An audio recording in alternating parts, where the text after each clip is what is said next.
Această casă este o emblemă pentru București, este monument de arhitectură clasat în clasa B.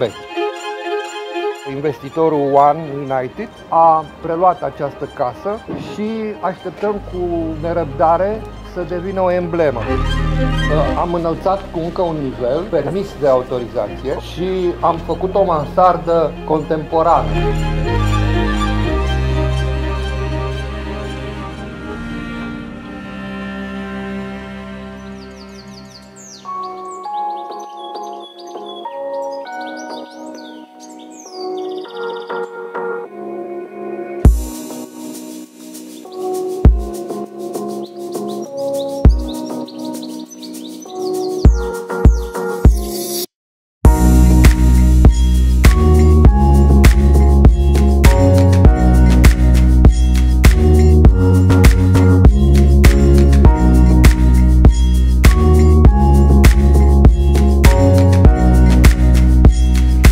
There are some unique properties for this area and for Bucharest, because you cannot find flats with this kind of surface, especially the terraces.